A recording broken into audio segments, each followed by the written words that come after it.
இப்போ யார் இந்த கலைஞர், அண்ணாதுரை, பெரியார், இவங்க என்ன செஞ்சிட்டாங்க? நீங்கள் மேலே சொல்லியிருக்கீங்க, புராண காலத்தில் இருக்கிறவங்கள பூரா சொல்லியிருக்கீங்க. நிகழ்காலத்தில் வாழ்ந்து மக்களுக்கு எடுத்துக்காட்டாக வாழ்ந்தவர்களே சுப்பிரமணிய சிவம், பாரதியார். பாரதியாரை சொல்லியிருக்கிறார், சுப்பிரமணிய சிவத்தை சொல்லலை. தொழுநோயால் பாதிக்கப்பட்டவர், வத்தலை கொண்டுக்காரர். இப்படி எண்ணற்ற பேர்கள் இந்த தேசத்திற்காக உயிர் தியாகம் பண்ணாங்க. அவங்களெல்லாம் பேரை அந்த தெரு பேரில் வச்சா தானே இப்போ அங்கிட்டு போவேன். யாருப்பா அந்த வஉசி? அப்பா இவர் வந்துப்பா சின்ன வயசில் 18 வயசுலேயே சிறைச்சாலை, 24 வயசில் 40 ஆண்டு காலம் சிறை தண்டனை வாங்கினார்ப்பா. யாருக்காண்டிப்பா? இந்த தேசத்திற்காகப்பா, இந்த சுதந்திரத்திற்காகப்பா சொல்லுவான்ல முத்துராமலிங்க தேவர். இவர் யாருப்பா?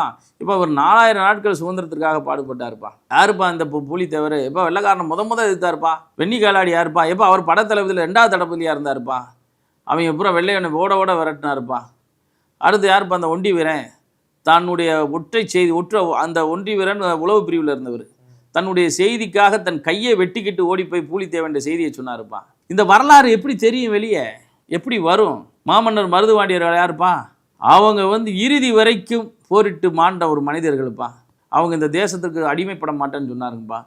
விருப்பாச்சி கோபால் நாயர்ப்பா. அப்போ 67 வயசுலப்பா. அவர் 67 வயசில் வெள்ளைக்காரை ஒரு செத்துட்டாருன்னா காலை துடிச்சு தொங்கி பார்த்தாங்கப்பா. பகதூர் வெள்ளையத்தேவனாக இருக்கட்டும், தனாதிபதி பிள்ளையாக இருக்கட்டும், தாண்டவராய பிள்ளையாக இருக்கட்டும், எத்தனை சமூகம் இந்த நாட்டுக்காக போராடி இருக்கிறது. முத்திரையர் சமூகம். ஏன் அந்த புராதன பேர் தானே வச்சுருக்காங்க. ஏன் சோழர் வைக்கலை?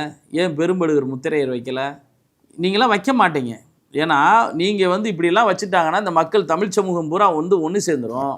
அப்போ இவன் இந்த நம்ம அண்ணா பெரியார் இப்போ பார்த்தீங்கன்னா கன்றாவியாக இருக்குது தமிழ்நாடு.